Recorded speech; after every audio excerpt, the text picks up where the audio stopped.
மணப்பெண்ணின் பிரத்யேகமான திருமணம் Vivaha the Chennai silks. Summer holidays வந்தாச்சு, நம்ம ஜிடி ஹாலிடேஸும் வந்தாச்சு. GT holidays, south India's number 1 travel brand. பழைய நகையை கொடுத்து பை டு 11 monthsல அதே அடைக்கு புது நகையை எடுத்துக்கோங்க. எக்ஸ்ட்ராவா ₹1 தர வேண்டாம். Magic old gold exchange. AIADMK கூட்டணியில பெரிய ஒரு சலசலப்பே ஏற்பட்டிருக்கு. குறிப்பா பாஜகவினுடைய முன்னாள் மாநில தலைவர் சில வேலைகளை இப்ப ஆரம்பிச்சு வச்சிருக்காரு. நான் இல்ல யாருக்காக தானே என்ன தூக்கி போட்டீங்க, இப்ப எப்படி நீங்க சந்தோஷமா இருக்கிறேன்னு பாத்துறேன் அப்படிங்கிற அடிப்படையில் அவர் சில வேலைகளை பார்க்கறதா சொல்லப்படுது.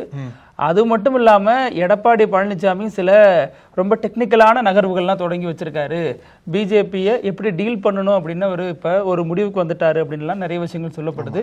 அதனுடைய பின்னணி, அதே மாதிரி திமுக சைட்லயும் சில பிரச்சனைகள்லாம் இருக்கு. இதெல்லாம் குறித்து விரிவா பேசிடுவோம். Welcome to sensation.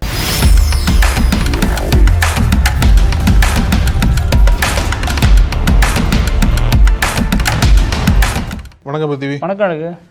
நீங்க சொன்னது போல, அதாவது அதிமுக பாஜக கூட்டணி மீண்டும் அறிவிச்சு ரொம்ப நாளா இல்ல, ரீசெண்டா தான் சொன்னாங்க. அதுக்குள்ளேயே ஒரு பெரிய விரிசல் என்பது தெல்ல தெளிவா தெரியுது. விரிசல் விடுங்க, முதல்ல எங்க சேர்ந்து இருந்தாங்க களத்துல, ரெண்டு கட்சிகளும் சேர்ந்து ஒரு இடத்துல போய் நின்னாங்க, பேசினாங்க, எதுவுமே இல்ல. இப்போ என்ன அப்படின்னா, பாஜகவோட முன்னாள் மாநில தலைவர் நயனார் முன்னாடி இருந்தார் இல்லையா, அவர் ஒரு திரிய கொளுத்தி போட்டிருக்காரு. ஆமா, அதாவது கூட்டணி ஆட்சிலாம் கிடையாதுங்க, பாஜக ஆட்சி தான். அதாவது நயினார் என்ன சொல்றாரு அப்படின்னா, கூட்டணி ஆட்சி தான் அமையும், ஆனா அதுக்கு தலைமை அதிமுக தலைமையா இருக்கும்னு சொல்லிட்டு நயினார் ஒரு ஸ்டாண்டை வைக்கிறார். அதுதான் கட்சியோட ஸ்டாண்டா இருக்கணும். ஏன்னா அவர் தான் மாநில தலைவர் இல்லையா, அவரோட ஸ்டாண்டு தான் கட்சியோட ஸ்டாண்டா இருக்கணும். ஆனா முன்னாள் மாநில தலைவர் என்ன பண்றாரு அப்படின்னா, கூட்டணி ஆட்சியில் ஒன்றும் கிடையாது, பாஜக ஆட்சி தான் தமிழ்நாட்டில் அமையும் அப்படின்ற மாதிரி ஸ்ட்ராங்காக சொல்றாரு. அதுக்கு என்ன காரணம் சொல்றாருன்னா, பாஜக தொண்டன். அது மட்டும் இல்லாமல் முன்னாடி நம்ம பேசணும் இல்லையா, பாஜக 50 இடங்களை அதிமுக கேட்க போதுன்னு சொல்லிட்டு பேசணும் இல்லையா, 50 இல்லையா, இப்ப 80-90 நோக்கி போயிட்டு இருக்கு. இவர் சொல்றாரு அப்படி. ஐ மீன் இவர் என்ன பண்ணதா சொல்றாங்க அப்படின்னா, இவர் ஒரு கடிதம் எழுதியிருக்காரு போல மோடிக்கு. அதை பின்னாடி அவரே இல்லைன்னு சொல்றாரு போல, கடிதம் எழுதுறேன்னு சொல்றாரு அவர். ஆனா என்ன பேசப்பட்டது அப்படின்னா, இவர் பிரதமர் மோடி இடத்துல இந்த மாதிரி தமிழ்நாட்டில் குறைஞ்சது 78 தொகுதிகளில் பாஜக போட்டி போடணும். ஏன்னா அந்த நாடாளுமன்ற தேர்தலில் பல தொகுதிகளில் அதிமுகவை பின்னுக்கு தள்ளி பாஜக 2ஆம் இடத்துக்கு வந்தது இல்லையா, அந்த ஒரு கணக்கை வச்சு 78 தொகுதிகளில் பாஜக ரொம்ப ஸ்ட்ராங்கா இருக்கு, இந்த தொகுதிகளில் நம்மளே கண்டறிஞ்சு நம்மளே போட்டி போடணும் அப்படின்ற மாதிரி வலியுறுத்தி இருக்கிறதா அந்த கடிதத்தை சொல்லப்பட்டிருக்கு.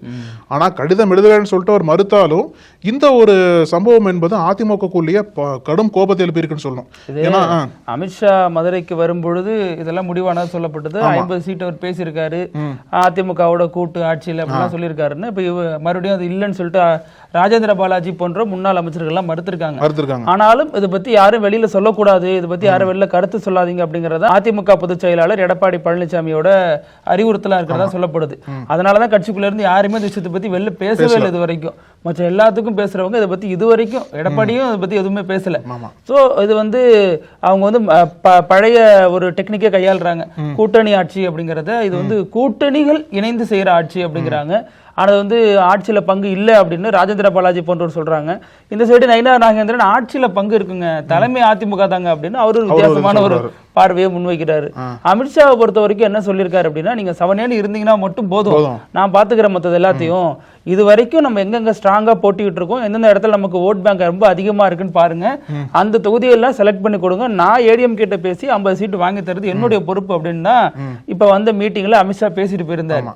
ஆனாலும் அதிமுக தலைவர்கள் அமைதியா இருக்கும் பொழுது பிஜேபி காரங்க தொடர்ந்து இப்படி பேசிட்டு இருக்கிறது இல்லையா, இந்த விஷயம் பிஜேபிக்கு உற்சாகமா இருக்கலாம். ஆனா அதிமுகவை பொறுத்த வரைக்கும் பெரிய அப்செட் ஆகி என்ன அப்படின்னா, அதிமுக தொண்டர்கள் நிர்வாகிகள் எல்லாம் எடப்பாடி பழனிசாமிகிட்டே பேசியிருக்காங்க. இது வேணாங்க, நீங்க நம்ம அவ்வளவு தூரம் தரம் தாழ்ந்து அவங்களோட போயிருக்கணும் அவசியம் இல்ல, நம்ம இவ்வளவு தூரம் இறங்கி போறப்பையும் மறுபடியும் அமித்ஷா கூட்டணி ஆட்சிங்கிறாரு, இதை நம்ம முறைப்படுத்தணும், அல்லது உங்க சொல்றதுக்கான பின்னணியில் நம்ம ஆராயணும். இதுவே அம்மா இருந்தப்ப இப்படி சொல்லியிருப்பாங்களா அப்படிங்கறதுதான் அதிமுகவினருடைய மனக்குரலா இருக்கு. ரொம்ப வேதனையோட சொல்றாங்க. அதற்கு எடப்பாடி என்ன சொல்லிருக்காருன்னா, இதெல்லாம் நீங்க வெளில சொல்லக்கூடாது, நீங்க அமைதியா இருங்க, இதை பத்தி வெளில பேச வேணாம், நான் பாத்துக்கிறேன் அப்படின்னு இருக்காரு. ஆனா அவருடைய நகர்வு என்னவாக இருக்க போகுது அப்படின்னு தான் பலரும் சொல்றாங்க. அதுல முக்கியமான சில விஷயங்கள் என்ன பேசப்படுது அப்படின்னா, எடப்பாடி பழனிசாமியை பொறுத்த வரைக்கும் ஒரு சூப்பரான ஒரு டெக்னிக்கோட காத்திருக்காராம். என்ன அப்படின்னா, எலெக்ஷன் வரட்டும் 2026, எலெக்ஷன் நெருங்குற நேரத்துல நான் கழட்டி விட்டுருவேன் பிஜேபியை. அப்ப என்ன பண்ண முடியுங்க? என்ன அதிகபட்சம் ரைடு அடிப்பாங்களா? அடிக்கட்டும். ரைடு அடிச்சா மக்களுக்கு எம்எல்ஏ தானே பரிதாபம் வரும். ஏன்னா வந்து கூட்டணி இல்லாதனால இப்படி பண்றாரு அப்படின்னு எடப்பாடி மேலதான் மக்களுக்கு அனுதாபம் வரும். அதை பயன்படுத்திட்டு தேர்தலில் ஜெயிச்சிட போறேன், வேற எந்த நெருக்கடி கொடுத்தாலும் நான் பண்ணிப்போம். பிஜேபி இந்த மாதிரி முதுகுல தூக்கி சுமக்கிறது முடியாத காரியம். அதைத்தான் வந்து ஜெயக்குமார் முன்னாடி ஒரு முறை சொல்லியிருப்பாரு, பேஸ்ல. ஆமா, இப்ப எடப்பாடி அதைத்தான் ஒரு டெக்னிக்கா சொல்றாராம். நீங்க பாத்துங்க, எலெக்ஷன் வரைக்கும் பண்ணுங்க, நம்ம அது மாதிரி எலெக்ஷன் நெருங்கின நேரத்துல நான் முடிவு எடுக்கிறேன். நான் அந்த முடிவு எடுக்கும் பட்சத்துல பிஜேபி நம்ம அணியில இல்லாத நேரத்துல கண்டிப்பா தாவேக்கா உள்ள வரதுக்கான வாய்ப்பு அதிகமா இருக்கு. அது மட்டும் இல்லாம திமுக கூட்டணியில இருக்கக்கூடிய விசிகா போன்ற கட்சிகள் எல்லாம் கண்டிப்பா நம்ம சைடு வருவாங்க. ஏன்னா இப்பவே அங்க வந்து கூட்டணி பேரம் குறித்த பேச்சு நடந்துட்டு இருக்கு. எவ்வளவு சீட்டு என்ன ஏதுங்கிற பிரச்சனை ரெண்டு தரப்புல அரசியல் பிரச்சலா போயிட்டு இருக்கு. கம்யூனிஸ்டுகள் அதிக தொகுதி கேட்போங்கிறாங்க, திரும்பவும் அதிக தொகுதி கேட்போங்கிறாரு. இந்த சைடு மதிமுக பிஜேபியோட பேசுறதா அவர் ஒரு கருத்து வெளியானுச்சு. அதற்கு மதிமுக மறுப்பு தெரிவிச்சிருச்சு. இருந்தாலும் நெருப்பு இல்லாம புகையாதுங்கிற அடிப்படையில் அதையும் பார்க்க வேண்டியதா இருக்கு. பிஜேபி தூக்கி சுமந்தோம்னா நமக்கு வந்து தேர்தல் வெற்றி வாய்ப்பு எப்படி இருக்குன்னு தெரியாது. அதே நேரம் அதுல வந்து நம்ம மக்கள் மத்தியிலும் ஒரு எதிர்ப்பு சம்பாதிக்க வேண்டி வரும். ஆனா பிஜேபி மட்டும் நம்ம கழட்டி எந்தாண்ட வச்சிட்டோம்னா மிகப்பெரிய ஆதரவு நம்ம காத்திருக்கு. நம்ம அந்த எலெக்ஷன்ல ஜெயிச்சிட்டா மட்டும்தான் அதிமுக உயிர்ப்போட இருக்கும், குறிப்பா எடப்பாடியோட தலைமை உயிர்ப்போட இருக்கும் அப்படிங்கிற அடிப்படையில் ஒரு பல நகர்வுகளை இப்பவே பிளான் பண்ண ஆரம்பிச்சிட்டாராம். ஆமா, ஆனா நீங்க சொல்ற மூவ் வந்து சொல்றதுக்கு நல்லா இருக்கு, ஆனா நடைமுறை ஒர்க் அவுட் ஆகுமான்னு தெரியல. இன்னொரு பக்கம் வந்து பாஜகக்குள்ளேயே பேசணும்னு வச்சுக்கோங்களேன், நயினாருக்கும் அவருக்கு முன்னாடி இருந்த தலைவருக்கும் ஏற்கனவே 7ஆம் பொருத்தம் தான். 2 பேருக்கும் வந்து வெளிப்படையா அந்த அளவுக்கு பெருசா மோதல் இல்லைன்னா உள்ள வந்து மோதல் போயிட்டு இருக்கு. அதனாலதான் என்னதான் மோதினாங்களே மதுரையில இவர் பேருக்கு மட்டும் சவுண்ட் இல்ல. அதனால வந்து நயினாரையும் வந்து ஜாதி ரீதியான பிரச்சனையா மாத்திட்டு போயிட்டாங்க. 2 சமூகத்துக்கு இடையிலான பிரபலமா கூட அது பேச ஆரம்பிச்சாங்க. அபிஷியலா வந்து நயினார் தான் தலைவரா இருக்காரு. ஆனா அவரையும் தூக்கி சாப்பிடுற அளவுக்கு இவர் தன்னை ப்ரொஜெக்ட் பண்ண ஆரம்பிச்சிருக்காரு. அவரோட சோசியல் மீடியால தொடர்ந்து பல வீடியோக்கள் அப்லோட் பண்றாரு, பல இடத்துல பேட்டிகள் கொடுக்குறாரு. இதுக்கு அதிமுக என்ன சொல்றாங்க அப்படின்னா, அந்த பேட்டிகளை தொடர்ந்து என்ன வலியுறுத்துறாரு அப்படின்னா, வரக்கூடிய ஆட்சி வந்து பாஜக ஆட்சி தான், அதிமுக ஆட்சியில் ஒன்றும் கிடையாதுன்னு சொல்லிட்டு அது மீண்டும் வலியுறுத்துறது அதிமுகவுக்கு பயங்கர டென்ஷனை கொடுத்துருக்கு. இவங்க என்ன கேட்குறாங்கன்னா, இவருக்கு என்னங்க பதவி இருக்கு, நீங்க எப்படி வந்து பேசலாம், நீங்க முன்னாடி தலைவராக இருந்தீங்க, இப்போ எந்த பதவி உங்களுக்கு இல்ல, நயினார் தானே தலைவராக இருக்காரு, நீங்க எப்படி அந்த கூட்டணி பத்தி பேசலாம்னு சொல்லிட்டு இவங்க எதிர்கேள்வி கேட்கறாங்க. அப்படியே நீங்க ஒரு பார்த்து பதறீங்க அந்த ஒரு கேள்வி இருக்குல்ல. இதுக்காக அதை தானே எடப்பாடி சொன்னது போல கடந்து போறாங்க போல. தொடர்ந்து இவர் சொல்றதுக்கு பெருசா அதிமுக ரியாக்ஷன் பண்ணல. ஆனா ஒரு சில பேர் தான் கொந்தளிச்சு போய் பேசுறாங்க. உங்களுக்கு என்ன தார்மீக உரிமை இருக்கு பேசுறதுக்கு, நயினாரே சொல்றாரு கூட்டணி ஆட்சி அதிமுக தலைமையில சொல்றாரு. அப்படி இருக்கிற சமயத்துல நீங்க எதுக்கு இந்த மாதிரி பேசி மீண்டும் கூட்டணியை உடைக்க பாக்குறீங்களா? உடைக்க பாக்குறாருன்னு தான் சொல்றேன். ஏன்னா முன்னாடியே அதிமுக பாஜக கூட்டணிக்கு உடைஞ்சதுக்கு முக்கிய காரணம் இவர் தான். எடப்பாடி பழனிசாமியை பர்சனலா தாக்குதல் பண்ணாரு. அது மட்டும் இல்லாம முன்னாள் முதல்வர் ஜெயலலிதா வந்து கடுமையாக விமர்சனம் பண்ணாரு. அந்த மாதிரி இருக்கிற சமயத்துல தான் அண்ணா வரைக்கும் தோண்டி எடுத்தார். அந்த மாதிரி இருக்கிற சமயத்துல தான் அதிமுக பாஜக கூட்டணி என்பது உடைஞ்சு போனது இல்லையா? இப்போ மீண்டும் பாஜகவோட கூட்டணி வைக்கணும் அப்படின்னா அதிமுக வச்ச கண்டிஷன்ல என்ன அப்படின்னா, இவரோட பதவி இருக்கக்கூடாது, இவர் தலைவர் இருந்தார் அப்படின்னா கூட்டணி வாய்ப்பு இல்லைன்னு சொன்னதுக்கு அப்புறம் தான் தலைவர் பதவி மாற்றப்பட்டது. ஆமா, அது ஒரு கண்டிஷனா பாஜக இது பண்ணிட்டாங்க. ஆனா இருந்தாலும் இவரோட ஆட்டம் என்பது கட்சிக்குள்ள பெருசா இன்னும் இருந்துட்டு தான் இருக்கு. இன்னும் முன்னாள் மாநிலத்தில் ஒரு ஹிண்ட் கொடுத்திருந்தாரு, கவனிச்சிங்கன்னா தெரிஞ்சிருக்கும். அந்த தலைவர் மாற்றம் அந்த சமயத்துல அவர் ஒரு ஸ்பீச் பேசியிருந்தார் ஒரு இடத்துல. அப்போ அவர் என்ன சொன்னாருன்னா, இனிமே வந்து நான் இஷ்டத்துக்கு பேசுவேன், இதுக்கு முன்னாடி அப்படிதான் பேசுனீங்க அப்படின்னு பலரும் கீழே கமெண்ட் பண்ணாங்க. அதெல்லாம் அவர் பார்த்தாரான்னு தெரியல. ஆனா அவர் என்ன சொல்லிருமே, நான் இஷ்டத்துக்கு பேச போறேன், எனக்கு எந்த கட்டுப்பாடும் கிடையாது, இதைத்தான் பேசணும் இதைத்தான் பேசக்கூடாது, நான் கவலைப்பட மாட்டேன், நான் பேசுவேன், அதற்கெல்லாம் நயினார் என்ன பதில் கொடுத்துப்பாரு அப்படின்னாரு. ஒரே கல்ல 2 மாங்கா, நயினாரையும் டார்கெட் பண்றது, அந்த சைடு எடப்பாடி பழனிசாமி டார்கெட் பண்றது. இப்ப அந்த வேலையை சிறப்பா செய்ய ஆரம்பிச்சிட்டாரு. அதனால அவர் என்ன சொல்றாங்கன்னா, மீண்டும் அவரோட நோக்கமே வந்து இப்போ சமீபத்தில் இணைஞ்ச கூட்டணியை மீண்டும் உடைக்கிறது தான். ஏதோ ஒரு பண்ணி ஏன்னா அதிமுக ஆரம்பத்திலே பிடிக்கலன்னு சொல்றாங்க. அதனாலதான் அதிமுகவே கோரிக்கை வச்சு நீக்க வச்சாங்க அவரை. மீண்டும் வந்து என்னதான் அந்த பதவியிலிருந்து நீக்கினாலும் இவரோட நோக்கம் என்பது கூட்டணி உடைஞ்சிடணும், மீண்டும் அந்த கூட்டணி சேரக்கூடாது அப்படின்றதுல உறுதியா இருக்காரு போல. அதான் அதிமுக காரங்களும் சொல்றாங்க. நீங்க சொன்னது போல தேர்தல் நெருங்குற சமயத்துல எடப்பாடி டக்குன்னு ட்விஸ்ட் அடிச்சு பாஜக வேணா கூட்டணி வேணான்னு சொல்லிட்டு முடிவெடுத்தாலும் ஆச்சரியப்படுறதுக்கு இல்ல. இதுல இப்ப இவர் முன்னாள் மாநில தலைவரை பொறுத்த வரைக்கும் அவர் வந்து அடிபட்ட ஒரு பாம்பா தான் இருக்காரு. ஏன்னா கட்சிகள் இருந்து இன்னமும் அவருக்கு உரிய ஒரு அங்கீகாரம் தரப்படல, இருந்த பதவியும் பிடிங்கிட்டாங்க. இது எல்லாத்துக்கும் காரணம் அதிமுக எடப்பாடி பழனிசாமி தான் அப்படிங்கறத அவர் தரப்புல வைக்கக்கூடிய ஒரு பார்வையா இருக்கு. பிஜேபியில எனக்கு இன்னமும் சப்போர்ட் இருக்கு அப்படின்னு காட்டுறதுக்கு தான் மதுரை மாநாட்டுல அந்த மாதிரி ஒரு பெரிய அளவுல ஒரு கூட்டத்தை திரட்டியிருக்காரு அப்படின்லாம் சொல்லப்பட்டுச்சு. இந்த விஷயத்துல இப்ப நீங்க சொல்றது, இப்ப லெட்டர் எல்லாம் எழுதுறாரு, நான் வந்து பிஜேபி ஜெயிக்கிறேங்கிறாருல, கொஞ்ச நாளுக்கு முன்னாடி என்ன பேட்டி கொடுத்தாரு, நான் வந்து இப்பதான் நல்ல நிம்மதியா இருக்கேன், அம்மா அப்பாவோட இருக்கேன், இட்லி சாப்பிடுறேன், விவசாயம் பார்த்துட்டு இருக்கேன், விவசாயம் பாக்குறேன், ஆடு மாடோட இருக்கு அப்படின்னாரு. பார்க்க வேண்டியதானே, அப்படியே அரசியலுக்கு வரீங்க அப்படிங்கறதா அதிமுக தொண்டர்களுடைய கேள்வியா இருக்கு. ஆமா, ஆனா உங்களோட பதவிக்கு தான் இன்னொருத்தர் நியமிச்சிட்டாரு, நீங்க தார்மீக ரீதியா உங்களுக்கு பேசுறதுக்கு எந்த உரிமையும் கிடையாது. அப்படிங்கிற சமயத்துல சாதாரண நிர்வாகி, நீங்க தான் சொல்றீங்க சாதாரண தொண்டன் சொல்றீங்களே, சாதாரண தொண்டனா இருக்கும்போது எப்படி நீங்க கூட்டணி டிசைட் பண்ற அளவுக்கு எப்படி நீங்க பேசலாம் அப்படின்ற ஒரு கேள்வி கட்சி இருக்குல்ல. தலைமை எடுத்த முடிவை ஒட்டி தானே உங்க பேச்சு இருக்கணும். அதுக்கு எதிராக பேசுறீங்க. ஆமா ஆமா.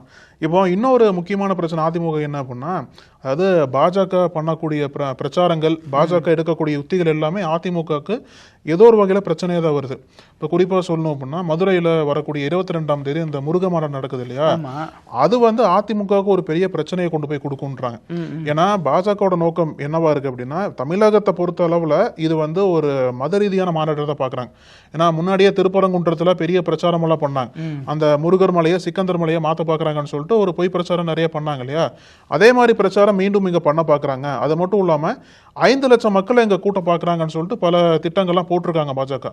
இது அதிமுகவுக்கு எப்படி பேக் அடிக்கும், எப்படி ஒரு டிராபேக்காக இருக்குன்னு சொல்கிறாங்க அப்படின்னா, மதுரையில் வந்து அதிமுக கொஞ்சம் ஸ்ட்ராங்காக இருக்கு. அங்கே செல்லூர் ராஜு இருக்கார், ஆர் உதயகுமார் இருக்காரு, முக்கியமான தலைவர்கள்லாம் அங்கே இருக்காங்க இல்லையா. இப்போ இந்த ஒரு முருக மாநாடு, இந்த ஒரு மதவாத மாநாடு, பாஜகவோட மாநாடு அங்கே வந்து பெரிய ஒரு சிக்கலை ஏற்படுத்தி இருக்கு அதிமுக. பக்தர்கள் மாநாடு தான் சொல்றாங்க. இல்ல பாஜக தானே பண்றாங்க. பாஜக வந்தாலே மதவாதம் தானே. இந்து முன்னணி தான் எடுத்து பண்றாங்க. பாஜக ஒதுங்க வேண்டியதானே. அப்போ இந்து முன்னணி நோக்கம் என்ன சொல்றாங்க அப்படின்னா, இது மதத்தை கடந்து எல்லாருடைய மாநாடா இருக்குன்னு சொல்றாங்க இல்லையா. பாஜக ஒதுங்க வேண்டியதானே. அப்போ பாஜக உள்ள வரும்போது தெரியும்ல, சின்ன குழந்தைக்கே தெரியும் அது மதவாத மாநாடு அப்படின்ட்டு. அது ஒரு மத மாநாடா அங்க மாத்துறதுக்கு முயற்சி பண்ணும் போதுதான் அது அதிமுகவுக்கு பெரிய சிக்கலா வரும். ஏன்னா மதுரை மக்களை பொறுத்தளவுல வந்து நம்ம பல பேட்டியில சொல்லியிருக்காங்க, இதுக்கும் அதுக்கும் சம்மந்தமே இல்லை, எங்களை வந்து நாங்கள் எல்லாம் ஒற்றுமையாக தான் இருக்கோம்னு சொல்லிட்டு பல இதில் சொல்லியிருக்காங்க. இப்போ அந்த ஒற்றுமையை வந்து குலைக்கிற விதமாக ஒருவேளை பாஜக அங்கே வேலை பார்த்தாங்க, அந்த மாநாடு மூலிமா பாஜக ஒரு முயற்சி பண்ணாங்க அப்படின்னா அது அதிமுக தான் பெரிய சிக்கலாக வரும். ஏன்னா அந்த மாதிரி முயற்சி எடுக்கக்கூடியவங்க தான் கூட்டணி வச்சிருக்கீங்க.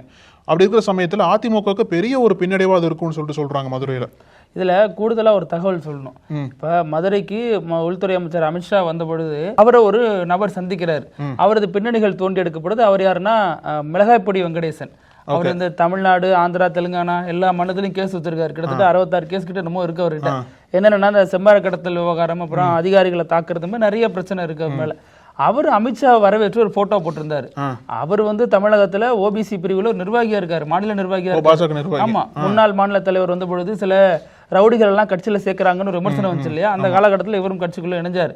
சோ அவர் எப்படி வந்து அமித்ஷா வரவேற்கலாம்? இவ்வளவு கேஸ் இருக்கு, இன்னமும் ஆந்திராவில் தேடப்படும் ஒரு நபரா இருக்காரு, தமிழக போலீசாலையும் தேடப்படுறாரு, எப்படி ஒரு வந்து அசால்ட்டா ஹோம் மினிஸ்டர் சந்திக்கிறாரு அப்படின்னு ஒரு கேள்வி எழுந்து. அந்த ஆருத்ரா கோல் சம்பந்தப்பட்டவரே மோடிவே வரவேற்றாரு. ஆமா, அந்த மாதிரி இது அவர் வச்சு வரவேற்று போயிட்டாரு. இவர் என்ன பண்ணிருக்காரு, வரவேற்று இந்த போட்டோ எடுத்திருக்காங்க இல்லையா, 2 போட்டோவை தன்னோட சோசியல் மீடியால போட்டு அதுல யாரை டேக் பண்ணிருக்காருன்னா அவருக்கு வேண்டப்பட்ட சிலரை டேக் பண்ணிட்டு கடைசியா Tamil Nadu police, Andhra police, Telangana police take பண்ணிருக்காரு. பாத்துக்கோ யார்கிட்ட நிக்கிறான்னு பாத்துக்கோ, ஹோம் மினிஸ்டர் கிட்ட நான் நிக்கிறேன், என்ன கை வச்சிர முடியுமா? அதுதான் சர்ச்சையாயிடுச்சு.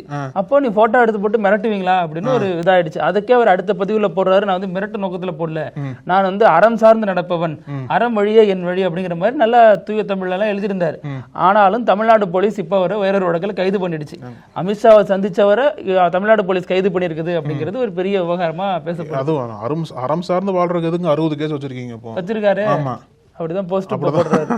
அது பாருங்க, சோசியல் மீடியால அமித்ஷா போட்டோ மட்டும் போட்டு பிரச்சனை இல்ல, ஆனா போட்டோ போட்டதுக்கு அப்புறமும் போலீஸே நீங்க டேக் பண்றீங்க அப்படின்னா அப்புறம் அது என்ன ஒரு வேலையா அப்படிங்கறத மறைமுகமா சொல்ல வந்திருக்காரு. இப்படி எல்லாமா நடக்கும் இந்த பகுதி வந்திருக்கும். ஒண்ணு சீனாவில் நடக்கும், இல்ல ஊப்பில நடக்கும். இந்த மாதிரி விஷயங்கள்லாம் இப்ப நடந்திருக்கிறது உத்தரப்பிரதேசத்துல நடந்திருக்கு.